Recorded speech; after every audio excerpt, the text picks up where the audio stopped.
Hey, everybody. We are back. Thompson to Clark. Brad, we're going to bring back a segment which was very popular with Dodgers fans last year. Yes. Oh, we got a lot. Yeah, I remember this. The bitter Giants fans are back. Yeah. But we'll talk about that later because, as suspected, Roki Sasaki is a Dodger. But there's also two other guys, Tanner Scott, and it sounds like Kirby Yates is on his way to the Dodgers as well. What is this? What's Good going Lord. on? The rich getting, not even the rich getting richer. It's it's the fat cats getting fatter is what it is, man. It's ridiculous. Are the Dodgers the Elon Musk of Major League Baseball? Could we pin that one? No, we can't pin that one on them. We can't. They're not that terrible. No, they're not racist Hitler-like. No. So, The Dodgers, the Giants are like, hey, we need some left-handed pitching. yeah. We're going to go get a guy by the name of Joey Lucchesi. And the Dodgers are like, okay, we'll get Tanner Scott. It's fair, right? No, Yeah. It's not. It's not very fair. Yeah, it's even.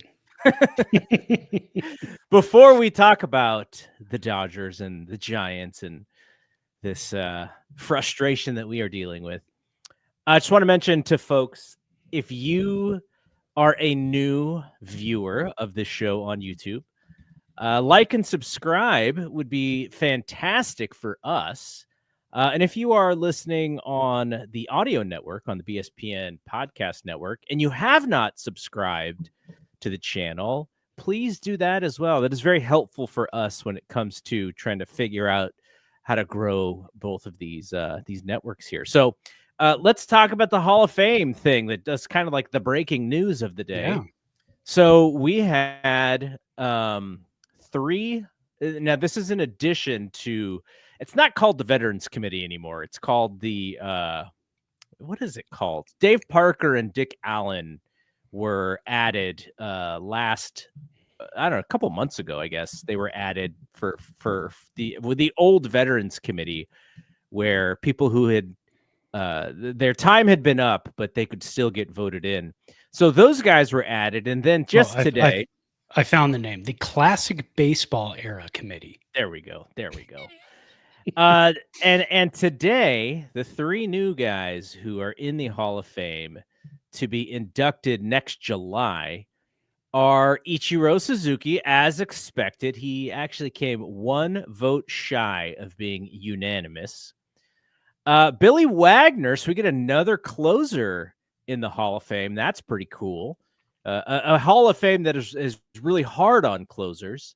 And then CC Sabathia, whose career kind of reminded me a little bit of what's going on with the Dodgers. Not to make this all about the Dodgers, but he's with the pre-Guardians, the old Indians, and he's like this young up-and-coming guy. And then the money calls, and the team that can afford him and give him the most money, the Yankees, get him, and that's where he kind of finishes off his Hall of Fame career as a Yankee, or the prime as well. Kind of where we're leaning back towards. It feels like those 90s Yankees years remind me a lot of what's going on now with the Dodgers. But great class. I really like this class. I'm glad that Wagner got in. Again, the Hall of Fame is really hard on closer types because you're only affecting a small percentage of the game, but still, I think it's really cool, and I'm glad who's the person who didn't vote him in? Who's the one? Yeah, probably a Dodgers writer. Let's just make it all about that, right? Yeah, now. Yeah. No, I think this is great. I mean, this is a great class. They didn't, Brian Kenny, when they first, started to do the announcement today, he kind of threw out there that, hey, we could be here for a while. We could get a lot of guys in today, but it was cut off after 3 because Carlos Beltran was just missed it. He was at 75%. The threshold is 75%. 70.3. So he 70.3. I don't know how many votes shy that is, but it looks like he probably would have had to get upwards of maybe close to 300, and he had 277. Yeah, I was going to say, I think they said it was close to like 20-ish, somewhere in there. So yeah, CC Sabathia is one of those guys, that I always wanted to be a Giant. To see him pitching in black and orange just across from where he grew up in Vallejo, that would have been really awesome. The ballpark would have fit him well. Um, we would have had to watch him hit. That's the only drawback because there was no National League DH at that time, so that would have been a little bit interesting. But nonetheless, Ichiro, also another guy, always wanted to be a Giant. Oh yeah. Billy Wagner, Even when yeah, he got old, you kind of just would like to see him in that uniform, even when he got yeah. even he was like not the same guy. Well, I mean, we saw him have some magic at Oracle back in the All-Star game when he hit the inside the park home run off of the arcade in right center field. Granted, the guys who were playing the outfield for the National League didn't necessarily know that ballpark as well. Bonds was in left, but you had somebody in. I don't even remember who was in center field and who wasn't right, but they're not used to that ballpark. So when the ball was hit off of that arcade, they didn't quite play it well. But no, this is a great class. There's no question on any of these. Even Billy Wagner as a closer, I think he was 9 votes off last year. Mm-hmm. So to see him get in and make that jump was pretty awesome. So if they round up, mm-hmm. Beltran was 17 votes shy. If they do not round up, he was 18 votes shy.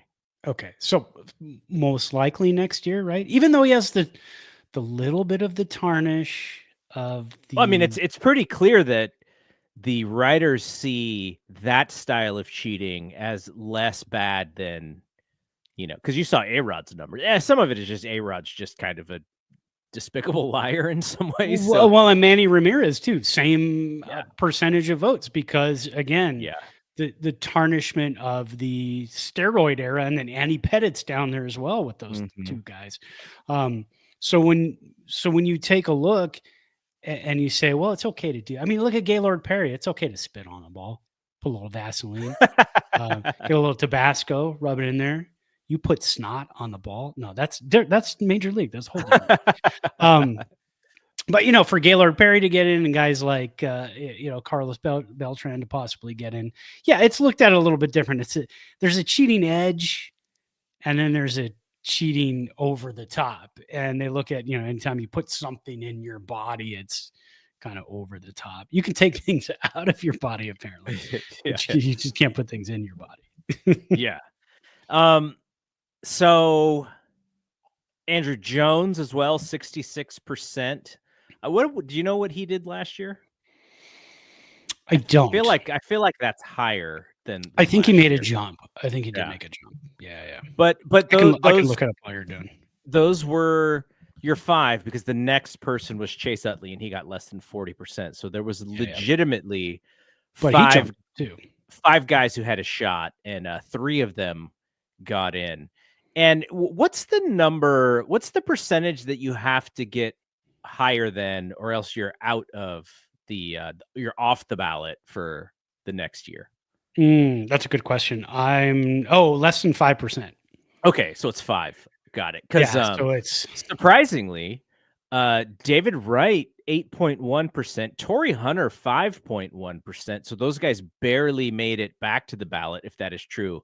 And they both went down from last year as well. So less than 5%, Ian Kinsler, Russell Martin, Brian McCann, Tulo, Curtis Granderson, Adam Jones. Hanley Ramirez got 0. Fernando Rodney got 0. Ben Zobrist got 0.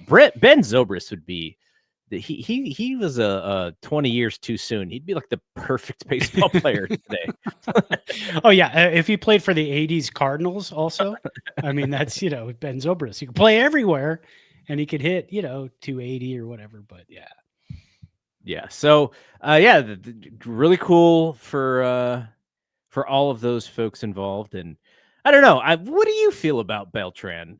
Where are you with that style of cheating versus the steroids cheating? I guess in some instances, I guess in both cases, there's lying going on as well. So integrity and all that stuff.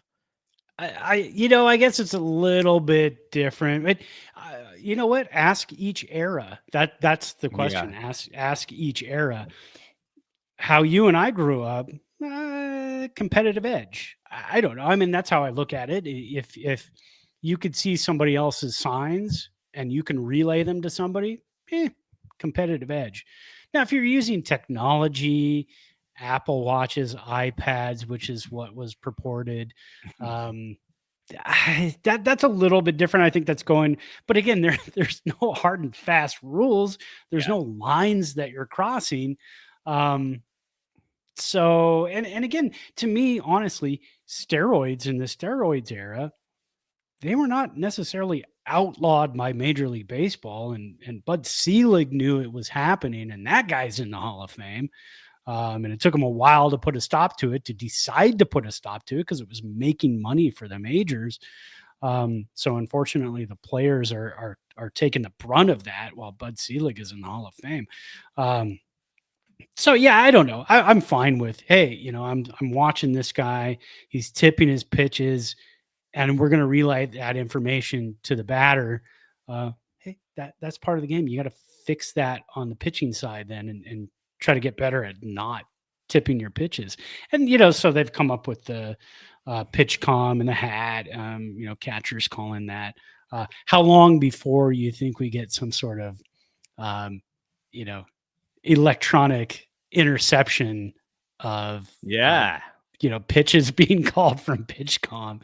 That would be dirty. I wouldn't be cool with that. That's a little bit over the top, but yeah. That would be amazing. So next topic number 2 here is, now I'm gonna I listened to a pronunciation of this name, but I know I'm gonna screw it up. Josuar De Jesus Gonzalez, the Giants international signing, and he was one of the, if not the top international signing, shortstop. And this one got a lot of news inside the baseball community, the folks that follow the draft and prospect stuff very closely. What did you think about the Giants getting Gonzalez? That's great. I mean, absolutely fantastic for the Giants. It's something they needed. It's going to take, the Giants know it's going to take free agency. It's going to take farm system. It's going to take international draft for them to build up and be competitive over the years. And that was something that I believe was in the works when Farhan was there. So that's not like, hey, Buster's in and now we're signing, top prospects. But to get that deal done, because reports are other teams were knocking on his door, at the last minute to try to steal him away from the Giants, even though he could kind of made that commitment to him, to the Giants. So for Buster Posey and the team to be able to make a couple of nice trades, Blake Sable, who they DFA'd, were able to trade him to Boston and then get some international pool money back. And I can't remember who else I made a trade with to get some more international pool money and to kind of push that closer to the 3 million mark to give Josuar. Yeah, that's going to be a tough one. We're going to have to really learn that one. I remember doing, play-by-play back in San Jose for the San Jose Giants, and you get the pronunciation keys for the players. Yeah. We don't get that here because we're just a couple of dudes doing a podcast, so we don't get the pronunciation keys. We got to look it up. So for Josuar to then get pushed over the line and sign with the Giants, I think that's a big get for them, especially when you look at some of the other money that the pool money that was given around those players. I mean, Roki Sasaki went number 1, and he's close to like 6 million. Giants spent 3 million on our guy, and then you look underneath that, and you got 5 million. You've got 4 million. So it's kind of almost a steal for the Giants. He's extremely fast guy. Plays shortstop. People compare him to Francisco Lindor. Mm-hmm. Again, he's only 17 years old. We got a ways to go, but it'll be the first time in a little while, a couple of seasons since we had, Luis Matos and Elliot Ramos coming up. that a prospect is going to be looked at under the microscope at almost every at bat and every night, and then his progression through the system. It's going to be a highly touted prospect, and I think we need that. We need that in our system. We also need some sort of promise when we're looking at other free agents to say, "Hey, look, we're building this farm system. You come over here. These guys are getting closer and closer and closer." So 3 years down the line from now, when he's 2021, you can start to really attract. And I hate to say, and I'm not saying we're not going to do anything between now and then. But at that point, in about 3 years, you can say, look, we've built up our farm system. Ramos, Bailey, Fitzgerald. At that point, Eldridge will be there.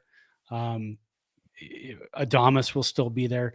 So you can look at it and start to maybe attract those bigger free agents, because hopefully Kyle Harrison, Wisenhunt, Webb, those guys are going to be on fire. I don't know. I'm so optimistic when it comes to the Giants. Well, I mean, here's the thing, right? Buster even said it.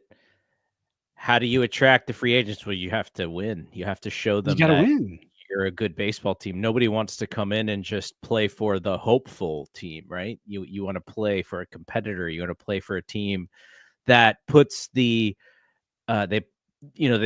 show you what they value by putting their money into the team. And, maybe that's probably the thing coming out of the Farhan Zaidi era, which is what we were kind of promised, was that he was going to turn the farm system around, because, he's a very smart guy and he had a plan and a process. And, there were moments where it looked like we were on the way, but last couple years, as far as that is concerned, did not really turn out those folks. And, this is where the 3 and 5 year team did it, was through the farm system. All of their really good players who helped them win those championships were all homegrown. So that is really the way to do it historically. And so, we've never outside of Bonds, like, we've never really gotten the top free agent anyways. So, right. Yeah. So that's hopeful there. And you get someone like him, and,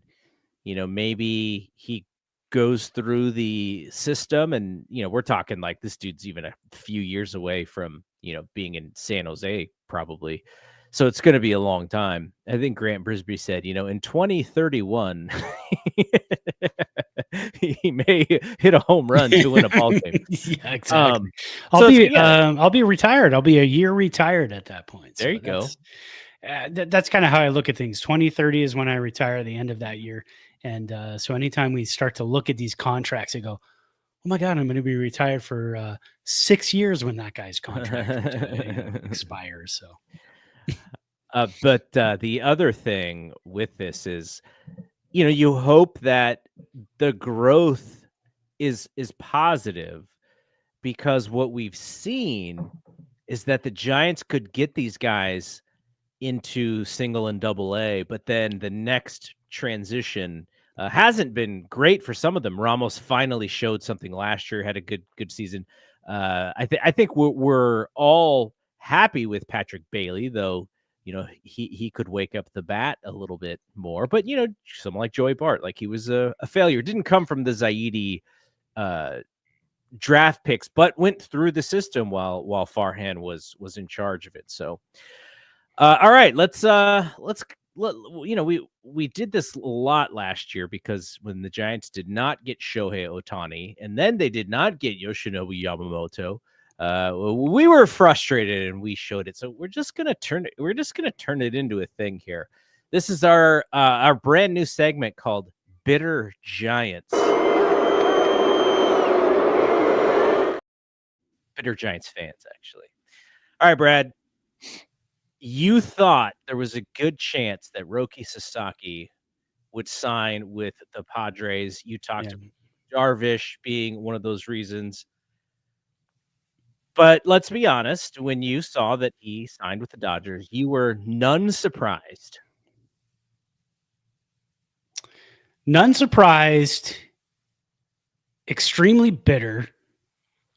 And the reason is because his agent made it clear that during his time in Japan, Roki Sasaki grew frustrated with the hounding of the media, the way they followed him everywhere, asked him questions about going to the USA, playing for Major League Baseball and whatnot, and just the frustration of being hounded. So what does he do? He knows he's going to the Dodgers, yet he puts his hat in the ring, makes the rounds, gets all of the, free grub, the free flights, the, fawning over, look at me, everybody take a look at me. Again, he knew where he was going. And to do all of that, and then to eventually sign with the Dodgers in the most chicken-ish move that there is, because at no point do you get the feeling that this guy wants to make a name for himself. It's riding coattails. It's getting on and again, shoot, I don't blame him. I mean, the guy's going to a winner, right? Yep. He's going to a team that he could hoist the trophy with next year. He could throw 90 innings next year and hoist the trophy. And the team is doubling down and spending more money than ever to get this team, to reinvest and put an even better team on the field next year. Absolutely. So it's the most minimum effort signing for him. Where can I put in the least amount of work? Where can I just show up to daily? Maybe pitch every 6th, 7th day if I even have to, go 4 innings, 5 innings, maybe get a W, give up 2 runs, and then hoist a trophy at the end of the season. So I think that's what bugs me the most out of this Sasaki signing, is that he didn't feel the need that he wanted to go somewhere like, San Francisco and work, be part of grinders, be part of a team that is out there nightly trying to win ball games with the talent that they're putting on the field, which is going to be good talent. It's not going to, the Giants aren't going to be, I think the Giants are going to be above 500 ball club. I truly do. I think this team is going to be an above, and we'll get our predictions out there as we get a little bit closer, because there's still more work that needs to be done. We don't know if first base is settled. We don't know if right field is settled. We honestly don't know if the starting rotation is completely settled back into the bullpen. So there's still work to be done, but to not go to a team where you can battle it out day in and day out and feel like you're part of something, I think that was a little bit chickenish. But that's me just being bitter. Yeah, we're bitter. We're frustrated. We're Giants fans. We 100%. Don't care about the Dodgers. We wish things like gout on their players. Exactly.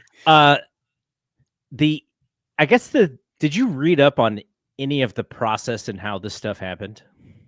You know what? I read up on the pre-process. Once he was signed, I kind of just let it all go.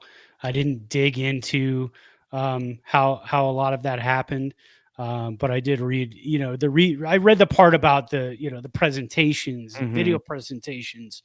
I didn't read about how he pared it down to 3 teams and how he ultimately decided on the Dodgers. It was pretty interesting. Like, the questions that he asked them was like, okay, explain to me why my velocity was down and what would be the solution for my, to help my velocity come back. So those are pretty interesting questions. And it's, it reminded me, and maybe this is just what free agency is today, of The Bachelor. Like, Roki Sasaki was like the hot 27-year-old, and all of these teams were like the goofball, 27-year-old dudes who are like trying to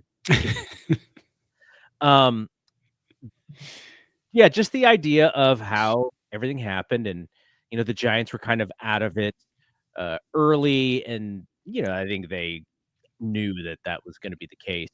Yeah. Came down to the Dodgers, the Padres, and Toronto. How does Toronto keep getting in the Like I said, there's got to be. I mean, we talked about this last time. I don't quite understand. I mean, do people must love poutine more than we think they do? Because I mean, they're having a hard time giving a deal to Vlad Jr. Yeah. They're having a hard time keeping players in the ballpark, but then they go and sign Anthony Santander, 5 years, 92 million. Again, I think the Giants could have done 5 years, 92 million. But you don't want Santander to play right field at Oracle. So it'd be interesting to see, the situation there. But the Blue Jays do have a good outfield in terms of defense. So, it's one of those things. I'm a bit frustrated with the offseason at this point. I mean, Adames, great signing. Verlander, great signing. But then after that, I think more can be done to build this team up. And I'm not saying it's over yet. And there's still trades that could be made. I hope they're not trades out of desperation. I hope that they are trades out of filling holes and getting players on controllable contracts for multiple years.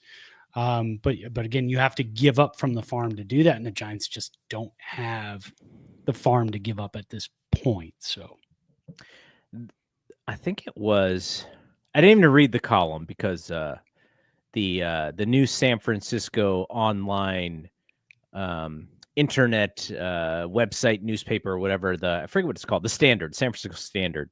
Tim Kawakami is now writing for the Standard.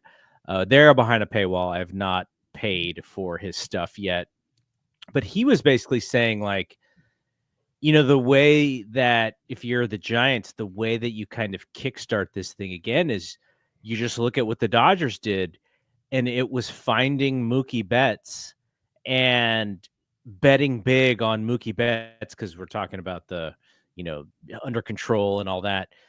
They traded for the young player who was already performing at an MVP level. The Red Sox could not afford him or did not want to afford him. And they wanted to take, their top prospects. And those top prospects didn't really pan out in the way that they thought that they would. And so, Dodgers get Betts. Betts is one of the top, 5, 10 players in all of baseball. And he was basically writing that, the Giants need to find that player because they're not able to find that player through free agency. And it's probably a better bet because, like you said, with the contract, and the options and having control, I don't know who that person could even be at this point. I would not consider Vladdy Guerrero that guy. No. I know he is out there. People are talking about him. But yeah, so, we'll see what they do or what Buster, I would love to see if, like, Buster mapped out, like, here's my 5-year plan. Here are some of the targets of people we could trade for, this and that. And so where are we now? Well, like I said, they also got Tanner Scott, and then it looks like they're on the cusp of bringing in Kirby Yates. Those guys aren't really necessary for them. They are like great to haves, probably in a different time frame. Maybe if they didn't win the World Series, they wouldn't be so freely spending on guys like that. Like, I don't know who they were bidding for to get Tanner Scott and that contract. They were just bidding against themselves at that point. But when you win and when you have that money, and this is a lot of this has to do with the cable deal. Like I mentioned the last time that we chatted, that if you want in the Bay Area, if you're a Comcast subscriber and you want Giants baseball, Warriors basketball, you have to pay an extra $50 on your cable bill. That is insane. Yeah, you're going to get a lot of people moving to streaming services at that point because I think I pay $95 a month for the Disney Plus, Hulu Live TV, and ESPN Plus subscription. I'm with you. Same thing. And that's in there. I mean, the Giants games are in there because even though I'm in Reno, that's our local. Our locals are the Giants and A's. Now, after the A's leave Sacramento and go to Vegas, I'm not sure because the Vegas Golden Knights hockey, they're also our local, and they moved to a new system, which is Scripps, I think is the uh, sports broadcasting Mhm. network that they're on. We don't get those games on Hulu, but if I had direct TV, I'd get those games. So with the A's down in Vegas, I'm not exactly sure what's going to happen, but so I could see Comcast subscribers in the Bay Area jumping ship. Okay, YouTube, I mean, because YouTube so do we TV has worry it as though? well. Do we worry that Hulu and YouTube TV are going to follow suit, or is that their competitive advantage by keeping the price down with the Bay Area sports? I think that's their competitive advantage, but I think all bets are off once people move there and they get comfortable for 2 or 3 years. I Mhm. think that's when you start to run into problems because they're going to say, "Hey, you come over here and we've got that around the same price. You're good. You don't have to go up in price. It's streaming. You can watch it on your phone. No glitching. It's awesome if you have good service." So you can move over there and do that. But again, in 2 or 3 years, now that they've got those subscribers, can they look at that and say, all right, we're bumping it up to the highest tier.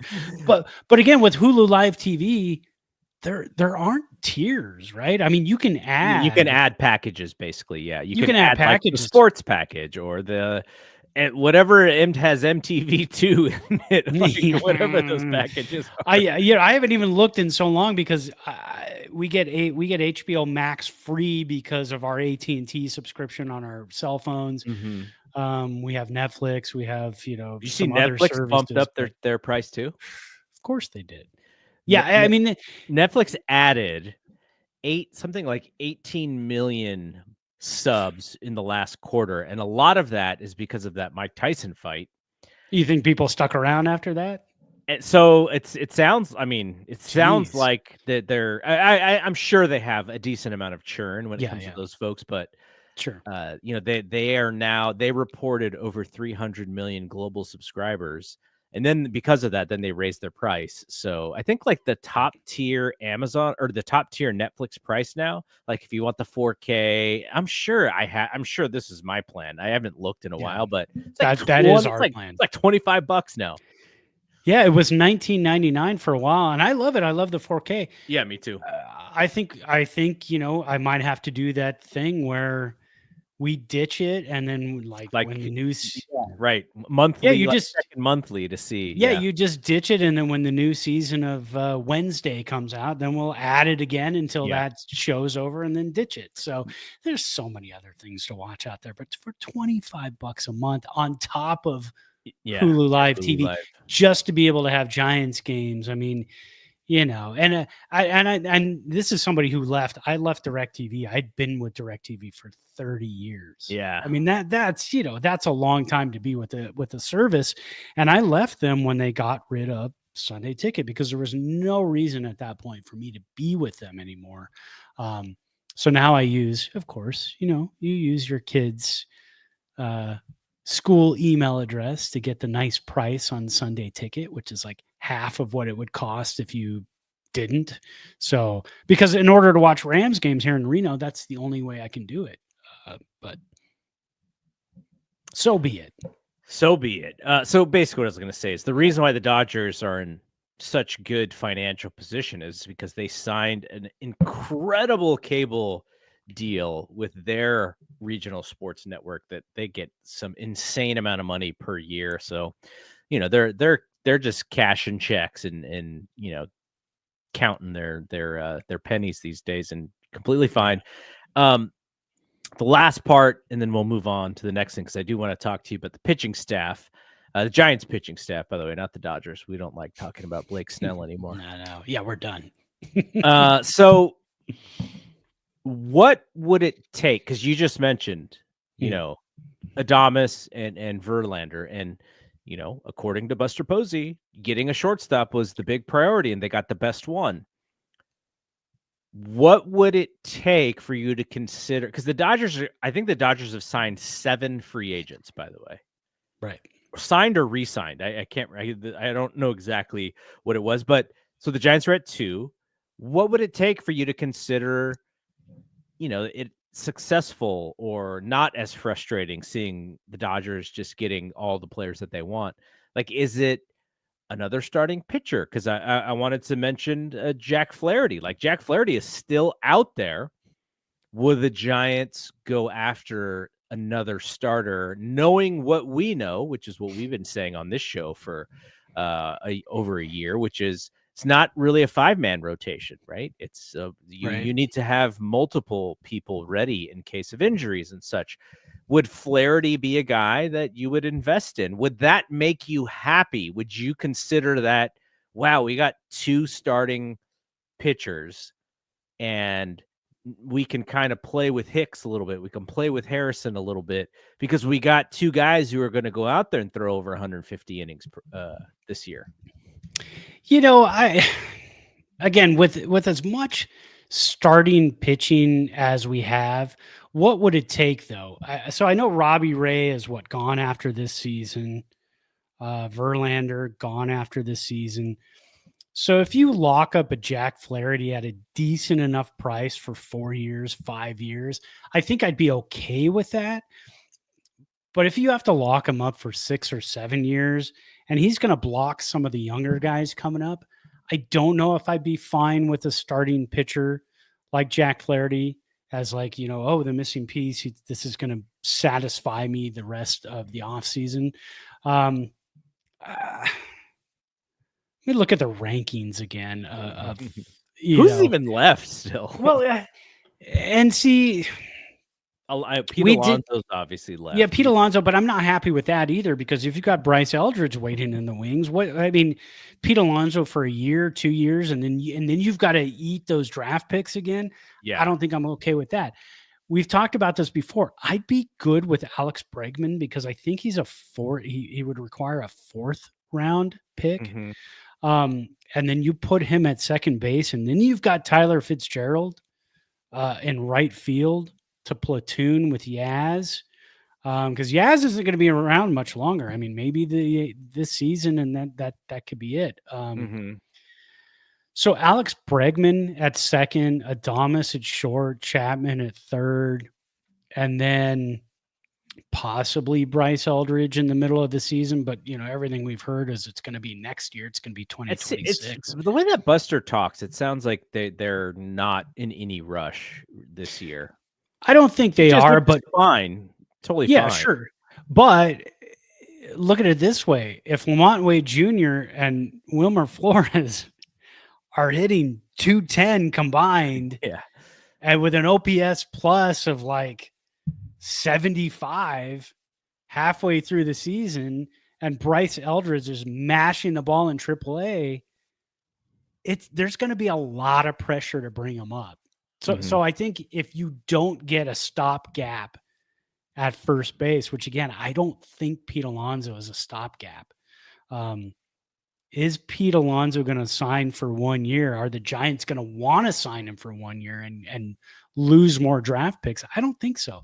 So that's why I think you ride with what you've got at first base right now, and you possibly improve second base or right field, and then see where you're at about halfway through because again, Giants, if they're fighting for a wild card spot and the missing piece is Bryce Eldridge because first base offensively is so bad halfway through the year, you've got to be able to have that door to be able to swing open. You can't have Pete Alonso, because if you got Pete Alonso at first base, not that Pete Alonso is going to struggle, but let's say you got Pete Alonso at first base and you've lost draft picks and he's hitting 240 midway through the season with 12 home runs. What do? You can't trade him at that point because you've already spent draft picks on him. Yeah. So I think it would be dumb to go after Pete Alonso at this point, unless you say, Pete Alonso, we're signing you for 5 years and you are our DH from day one through that 5-year contract. Okay, I'm fine with that. Right-handed DH, Pete Alonso. Good. Let's do that. But yeah, I think personally, I mean, we talked about this before. I've talked about it before. I like Bregman. I would be fine with him being our second baseman going forward. So Bregman to you would make it successful. Okay. I think so. I think so. I think I would be happy with Adames, Bregman, Verlander, the youth we've got. I think that offseason, I would look at that and say, okay, that success going into the season, I feel like a wild card spot could be on the table. They would mash left-handed pitching Absolutely. big time. Yeah. Okay, let's talk about the rotation because I think it was Alex Pavlovich he had a column recently about it, and I was like, oh yeah, I kind of wanted to look and see what it looks like with Verlander in the mix. So if we have Logan Webb, you have Robbie Ray, you have Justin Verlander, Jordan Hicks, who they have, I think in Pavlovich's piece was saying that Hicks has been in town the whole offseason and is throwing every day. Like he's really dedicated to becoming a starting pitcher.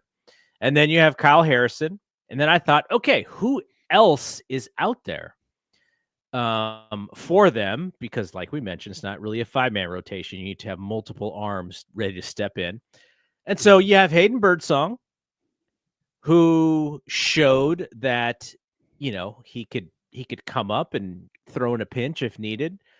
You have Landon Roop, who was kind of in and out, probably more reliever than starter, but that is the option. And then I looked at who they have in the prospect rankings. Now, Carson Whisenhunt his ETA is 2025.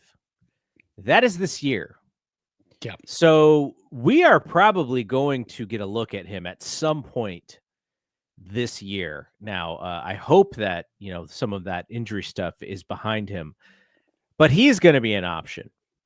Also an option is Mason Black, who was, he pitched a little bit last year. I didn't sense, just by watching games, I didn't sense like that he was any kind of trajectory of becoming a frontline starter, but he's only 25. He has he's probably going to be up as well. And then you have Trevor McDonald, who pitched for us last year as well. So you got guys like that. And I just kind of wonder, is that enough? Hence my question about Flaherty. But without Flaherty, is that enough, do you think, to fill out your starting pitching to make sure that we don't have to throw an opener, every week or so? Yeah. Honestly, I think that's enough. Because again, you got Lucchesi, and then you're going to have other pitchers as well that the Giants are going to invite to spring camp. But when you go Webb, Ray, Verlander, Hicks, Harrison, and then you're looking at Birdsong, that's really like your 6-man rotation, even though it's not going to be truly a 6-man rotation. But if Kyle Harrison needs a breather, Hayden Birdsong is there. Landon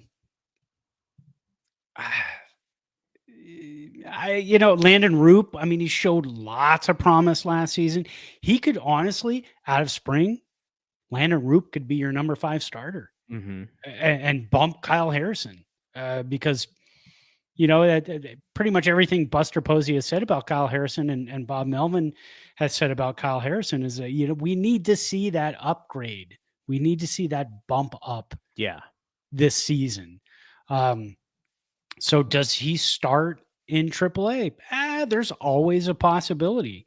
I'm not saying Landon Roop's going to do it. I'm not saying he's going to bump him, but I'm just saying don't be 100% shocked if he does. But yeah, I think the Giants can start with that rotation. I think that's plenty going forward. To sign Jack Flaherty again, it's going to have to be. I mean, I'm not sure what the predicted contract is for him at this point, but I just feel like whatever he's asking for is going to be a lot, and I don't know if the Giants are going to be willing to give that. And from what we've seen in the offseason, that's not the Giants' MO. It's not, let's go out and sign a pitcher for 5 to 7 years. Corbin Burns, yeah, different story. Corbin Burns and Jack Flaherty are not the same guy. Next season, there's going to be more free agents. I haven't looked to see exactly who's going to be out there in 2026, but you are going to have more pitchers in 2026 that are going to, be there and can fill spots for the Giants. Because again, they're going to lose Ray and they're going to lose Verlander. But yeah, I'm satisfied with the Giants starting with that. I think if you look at this season as an opportunity to find what you have pitching wise, maybe it is better that you don't sign Flaherty. I would not tell the fan base that. I would not say, Right. no, we're actively going to throw these young guys because we need to figure out what we have. But it would be nice to see what Whisenhunt has and what Birdsong can do and what Harrison can do. But at the same time, what we saw last year was we saw a lot of 3 and 4 inning games and then an overtaxed bullpen. So it's almost like if you do go that route, you're going to have to really invest in some arms and on the other side. And, the Ryan Walker, Duvall, both Rogers brothers, Eric Miller, you have guys, but at the same time, you over-indexed the last couple of years in your bullpen, and can they sustain? Can you do that again? Probably not. To be a winning ball club is my point. Yeah. Now this season, though, do you think we're going to see those guys who were pulled in the 3rd inning or 4th inning get a little bit longer rope? Not to throw 120 pitches, but guys who are getting pulled in the 4th because they're at 76, 78 pitches. Do you think with this regime, Buster Posey and his collaboration with Bob Melvin, do you think you're going to see guys now, okay, instead of getting pulled in the 4th at 78 pitches, we're going to get you to the 6th around 100 pitches. We're going to try to get guys closer to 100 pitches. I think that's more of a possibility. So you may see a little bit more break. And again, it could be a game where, they've given up 4 runs and you're down 4-0. With that offense, that you're basically waving the white flag. But exactly. But let the pitcher battle. Let him see what it takes to battle 2 more innings to keep that at 4 runs. Possibly instead of you gave up 4 runs in 4 innings, you're done. I mean, that's deflating to me. Right. And then if that guy throws, let's just say Kyle Harrison as example, then he throws the 5th and 6th and doesn't give up a run. Maybe he gives up 1 hit because he found something. Great. You go into the next start with some confidence. So it might be a little bit different when it comes to that this year. Kyle Harrison said that he wants to be available. The best ability is availability. He wants to be there for the whole season. He doesn't want to spend any time on the DL. He doesn't want to hurt his ankle or whatever doing jumps or whatever. Remember what he did last year? Whatever he was doing. Yeah, I don't even know. Doing barrel jumps or whatever. Yeah. That's also part of it. And the Dodgers are going to be roll. They have to throw out their 6-man rotation out there because you have Yamamoto and Ohtani. And if you bring up Sasaki hasn't thrown in a 5-man rotation before, so they're going to be throwing 6 starters out there. Now they're also the team that has the possibility of the most blown out elbows, so they'll have to be careful with it. But they have enforcements. They have a bunch of bullpen guys, so that'll be something to watch. But yeah, I'm really interested in seeing. I want to see what Whisenhunt has because I'm sure there's been some opportunities to trade him. And they've held on to him. If we were kind of talking about who is their Mookie Betts, I mean, if you were to find a Mookie Betts, I think the 3 guys that would immediately be traded would be Eldridge and Whisenhunt, and whether it's Luciano or whomever. So that is you know who else could be up, and this would be a fun one if he is healthy and he is not a starting arm, but as a bullpen arm. Reggie Crawford, we were talking about left-handers earlier. It'd be fun to see Reggie Crawford up this year. So that's one. Yeah, Thing to look absolutely. for. Yeah. All right, I wanted to make one mention because you sent me a link today. There is a in the San Francisco Giants Reddit. There was a San Francisco Giants podcast recommendations story or post. And of course, our guy, Roger from There Are Giants, that was the first one. He's going to be up there. He does such a great job with his website. The other ones, so the idea of this post was, Locked On Giants and Ben Caspick, not into it. I'm looking for something else. And I have a lot of respect for Ben. Like Ben does a one-person podcast, which is really hard. He's the James Brown of Giants podcast, right? Hardest working man in podcast business. Yeah. And, he's done some good stuff. He's on YouTube and has his podcast and he does his I don't know if he does his graphics, but, he's done a really good job. I will say that, I've reached out to him in the past and, he didn't get back to me. So I don't know if that's shade or if I should care. Busy. He's busy. Yeah, he's a busy guy. That's what I thought too. Yeah. But so they were looking for who else is out there, and so Giants Talk with Pavlovich and Cole Kuiper was mentioned, and then this maybe the greatest Reddit user that I've seen in the history of Reddit, with the username of DMM said, Thompson to Clark is a very underrated podcast that I never see get mentioned. By far the best fan-made podcast I've ever heard. I thought about this for a second. I was like, okay, DMM. Do I know this person? Is this like that's one what of my friends? That's what I thought too. I go, is my dad on Reddit? And I thought, I don't think I know who this is. And I think they just threw us out there. So DMM on Reddit. Really appreciate you throwing our show out there. We are kind of like the little engine that could in that case. But I just wanted to mention that. And, Giant Cocktails was mentioned.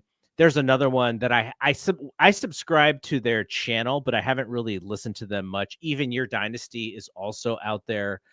So there's a lot of good stuff out there. Torture Cast. Let's see. I'm going to read a couple of the other ones because, I love the idea that people are spending their time doing this stuff. I'm not a hater in any way. It's a community. For us, it's a community. That's what it is. I mean, if you want to sit around and talk baseball, especially Giants baseball, and listen to other people talk about Giants baseball, we're all for that because that's exactly what we do. So yeah, absolutely. So all of those shows, check them out. They're all really, and look, we all put our time and effort into doing this. Some of it is because we like it. It's because we like doing this. We like talking baseball. We like talking about the Giants. It isn't just, doing it for people to get information. No, we obviously there's a lot in it that we get out of it by doing it. So, well, all right. And for me, just a side note, I get to talk to you, my friend, about Giants baseball for an hour. Yeah. I mean, we talk about Giants baseball on text all week anyways, but then to be able to sit here weekly and sit down and talk about like, hey, what's happened this week in baseball? That, I mean, to me, that's a big joy. So I do appreciate that. And that's why I stick around. I love it. Yeah, no, that is definitely the best part of it for me, is to have a casual conversation with someone who's as big of a fan as I am about something that we care about, right? Like this is something that we care about and we have fun with. This is not, if the Giants lose a baseball game, we're not jumping off a bridge, but yeah, we're kind of frustrated, and this is an outlet for us at the same time. When we lose a series to the friggin' Chicago White Sox, or not lose a series, but only win 2 out of 3 Yeah. when we need to win some ball games like we did last year. That, those are the tough times, but we stick around for the good and the bad. Okay, we started this segment the last time we recorded, and we're not going to do this every week because we don't want to force the topics. But I did have another old guy moment the other day, and I kind of had a nice laugh at myself. So let's. I'm going to give my old guy Alan. If Brad thinks about something, he can add his too.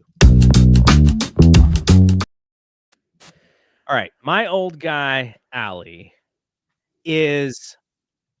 I was getting ready to go to the gym the other day. And as I've said on this show before, I have arthritis in both of my knees. So anytime I'm active, I'm wearing some sort of knee sleeve, some sort of knee brace. And sometimes even when I'm not being active, even when I'm just at home and I'm like, gosh, my knees ache for some reason, I'll put on the knee sleeves because it's that compression that helps with the blood flow and stuff. Oh yeah. Oh, getting ready to go to the gym, have my knee sleeves on. And I've recently started wearing these elbow sleeves as well because I've been getting back in. I want to lift heavy weights again. I have such a problem with trying to lift light weights and doing it for lots of reps. I just don't get the same feeling out of lifting weights in that way. I know a lot of people can do it, and it's the smarter way to do it because you're not going to get hurt and such. But I get the rush from lifting heavier weights. So now I have these goals about what I want to do and how much I want to be able to lift. I'm being as smart about it as I can. So I'm wearing these elbow sleeves. So you can imagine I'm about to go to the gym. I got this knee sleeves on, then I got the elbow sleeves on. At this point, I could be like playing linebacker for like a football team. You look like you're pieced together. Yes. So then there are these things called wrist wraps. Now, I've had wrist wraps before, and what the wrist wraps are really there for you to hold your wrists in position, especially when you get tired, when you're doing like pushing things. Because when you get tired, your wrists can kind of bend back a little bit, and it's bad for your posture, and it can affect your elbows and this and that. So, I've had these wrist wraps before, and I was like, I couldn't really figure out how to wear them well with my Apple Watch because it's the other thing. Oh, right. Want to get the exercise and the heart rate and all that stuff from my Apple Watch. So I was like, okay, I can't wear these wrist wraps because I can't figure out, I can maybe put the Apple Watch on my ankle or something. That's not fun. So I must, the targeted advertising on social media. I get this targeted advertising for these wrist wraps where they have a hole in the wrap to fit your Apple Watch face. Because the other thing that happens when you wear wrist wraps is, if you hold down one of the buttons on your Apple Watch, it's like, oh, do you want to call 911? Oh, yeah. So there's a couple times where I'm like, nope, I don't want to call 911. And so you feel like you do, but you don't. So then I bought these wrist wraps. So now I got knee sleeves, I got elbow sleeves, I got wrist wraps going on. And I haven't even left to the gym yet. And it's taken me like 15 minutes just to get ready. And I just had that moment where I'm like, this is what getting old is like. And you're younger than me. I am younger than you by a couple of years. But so the last thing, and then we'll get out of here. I know you track sleep stuff on your watch as well. I do. That's how I know if what kind of load I can handle exercise wise the next day. I'm big sleep tracker. Yes. So Crystal has this app where she's constantly testing her HRV numbers. Yeah. So I was looking at the HRV numbers and I was like, oh, in addition to making sure that your heart rate is, on the lower end when you're sleeping, and then your heart HRV, which is like your sleep fuel is kind of what they call it. So the lower the heart rate, the better.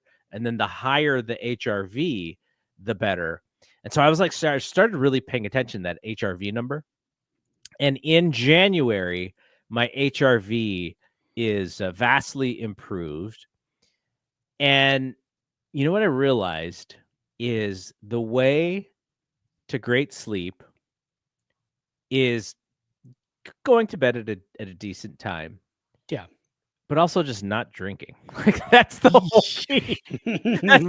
As I have my But you can do it 3-4 hours before bed Sure. and be all right. Yeah, Yeah, I'm that's 100% also the with you. key, is drinking a lot earlier than maybe having that glass of wine at 9 o'clock is probably not great. But also what I've done, and this is just what I've done for a health thing, is my intermittent fasting. I try and get all of my eating and drinking outside of water done by 7. So if I go to bed at 11-ish, maybe closer to 12, that's a good 11? What are you, a teenager? that's a You go to bed at midnight? that's a good 4 to 5 hours before. I work from home, so I don't have to get up at That's true. Yeah. 6:30 to get ready. I get up at 5:30 every morning. Yeah, So that's if the thing. I go to bed past 9:30, I'm starting to panic. Yeah, I hear you. Yeah. But yeah, so that is what it is. It's stop snacking late. Don't have your cutoff for food and any sort of drinks outside of water, and get your sleep. That's the whole key to I guess a healthier as you get older, but not anything that we would have thought about when we were younger. No, I've really discovered that over the last year or so, that the sleep is the absolute most important thing. We have a sleep number bed, so it tracks the HRV. I've got a sleep tracker for my watch when I sleep. I've got a heart rate monitor that I track when I sleep. My heart rate when I'm sleeping is low 40s, 41, 42, 43. So I know if I wake up the next morning and it was in the 50s, I either had too much to drink before bed or something's going on. And now with Yeah. the Apple Watch 10, I can track um, wrist temperature. So I think Thursday night I had a fever, was starting to come down with something. My wrist Oh, temperature was 1.6 degrees above what it normally was. And I went back and looked in my past ones. There was one night where we had a Christmas party at a friend's house. I had a lot of bourbon that night. I saw the photos. You were Yeah, sending me yeah. the photos of all the bottles. My wrist temperature that night was higher than when I had a fever. Oh, So wow. that should so I'm looking at all this data and I'm starting to really digest it and saying, I see what it does to my body. And Oh, the yeah. most important thing is, if I don't get sleep, I am thrown off. My workouts aren't the same. My morning routine's not the same. The joys of getting old. If you're young and listening to this podcast, just eat it all up right now. Do all of that stuff right Yeah. now because you can. So Yeah, absolutely. All right. How many days until pitchers and catchers and all that stuff? Did you check that? Oh, we're probably still about 20-ish, 25-ish days away. But in 10 days, we've got the Caribbean Classic Yes. series coming up, and that's going to be on ESPN. And they've already got, I think I pulled it up here. No, I left it up and then I ditched it, of course. But either way, in 10 days, there are some games coming up that we can watch on ESPN, which will be fun. So, And the Giants are doing how they used to do the what do they used to call it in February, where all the fans would go to the park, and yeah, Fan Fest. the Fan Fest. Now it's the traveling Fan Fest. Yeah, right? there's 3 of them now, I think. So the Okay. one that comes to San Jose is supposed to be this weekend. Oh, I've nice. not checked out what my weekend schedule is like, but if I can get out there, I would like to just get out there and see Grab what's the going on. boys and say, we got a job to do, man. Get out there. Get some sound bites. Yeah, Throw on your Thompson to Clark hat and get out there. Yeah, exactly. All right, we are done here. We will see you maybe soon, depending on if there's any news next week. We are not yet back in our weekly form because sometimes there's just not a whole lot going on. We don't want to force the topic. So if there is something going on next week, we will do a show next week. And if not, then we will skip a week and come back the following week. So for Brad, I am Double G. We will see you when we see you. Peace out.